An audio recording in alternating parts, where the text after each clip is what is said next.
Good afternoon, this is Madeline Longshaw from Longshaw Consulting Group. So this afternoon's video is on powerful questioning.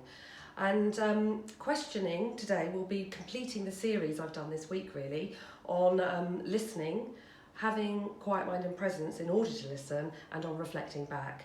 So altogether they make really some communications, some coaching skills that can be really effective at this time of crisis and difficulty for managers and leaders. So we all know how to question, don't we? We question all the time, and we ask questions every day, and it's our go-to tool, I think, as a manager and a leader and as a person. But do we actually stop and think about the intention of the question and why we're asking the question? And really this afternoon session is really about, as leaders and managers, we can really ask powerful questions that help our people move forward, that help our people come up with their own solutions and ideas, and help them really think through for themselves what they might need at this moment.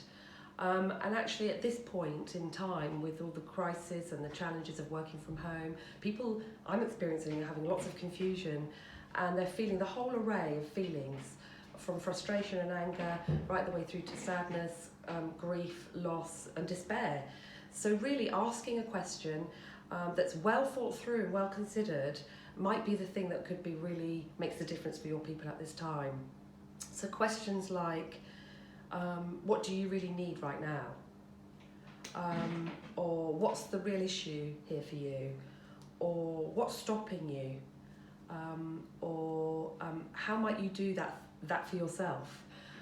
So they're really simple, straightforward questions, but they can really help a person understand what's happening for themselves and think through what they might need.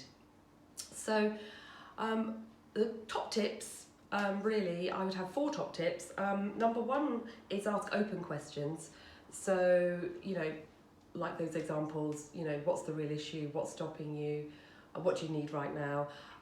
They require a person to come up with more than just a yes or no. So don't ask closed questions, ask open questions. Short questions are better. They're more powerful, they're more effective, they're less for the person to have to think through. And try not to ask lots of questions all at once or long questions, So ask your questions about today and tomorrow. So what do you need right now? About what's happening now and about the future. And try to avoid questions around the past. Why did you do that way? Or, because I think actually if we ask questions about today and tomorrow, it will encourage a person to think about their own solutions right here, right now. The short term, which is kind of what I think people are responding to better. And the final thing is to ask questions with a purpose and intention to help that person. So the listening video was all around helping to really tune into your people and helping to really, tune into what their body language, what's going on for them, how they might be feeling and their intuition. So the questioning is the same. Really ask questions that you feel will be very powerful, the person that you know, which as a manager and a leader, you know your people. And if you're a friend or a relative, you know that person you're talking to. So ask a question for their benefit, not for your own. And then that will elicit a better response, and that will be the helpful thing, because really it doesn't really matter what we think, does it? It doesn't really matter what the answer is. It's what the answer is for the person in front of you that's the key thing here. So what or how questions tend to be the strongest at this time, and they really help. All those 4 top tips, ones that start with what or how, will really help, I think, elicit the answers that you're looking for, or not the answers that will be helpful for that person.